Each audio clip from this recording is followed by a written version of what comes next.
Hey everyone, just going to revisit some of the things that I had on my last video.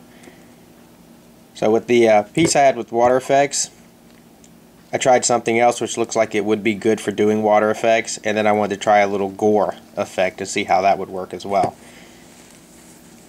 So apparently this hole here is connected to the warp somehow. I don't know. Everything I've tried to fill it with just disappears. So that hole won't go away. But I did put Elmer's clear washable school glue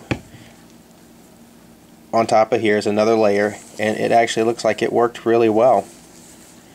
It didn't have the cracks that the other one had. And it does have some air bubbles I left in there because I thought they were neat, and it has a couple of areas where you can see like it's streaked, which I could have smoothed that out if I wanted to. Actually, I think I was playing with it and I created that. With the gore, I used the Mod Podge again. I just tried to mix up a gory color. I used Ball Red, Red Gore, and Reaper Master Series Clear Red, and just mixed those together. And I think it turned out really well.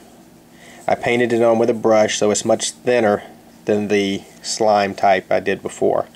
Now down here, I actually kept where it kind of looks like a whirlpool.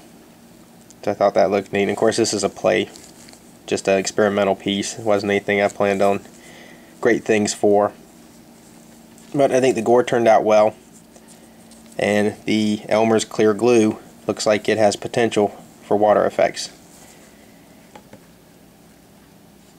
Now on the last video I said that for doing the slime it's best to put down a layer to act as like a primer for the rest of it.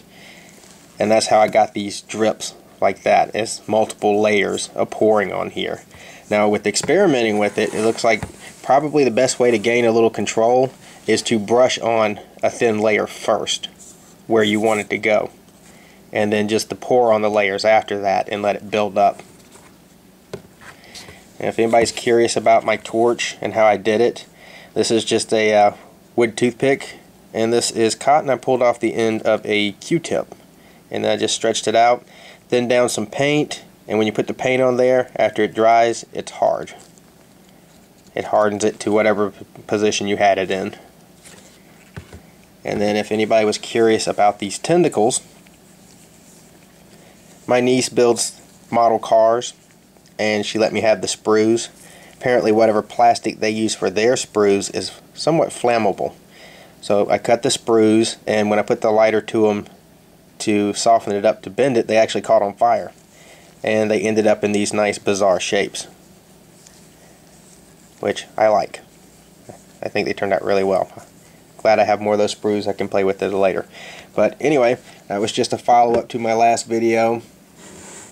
If there's any questions about anything I ever show, feel free to ask and I will try to answer them. Until next time, take care.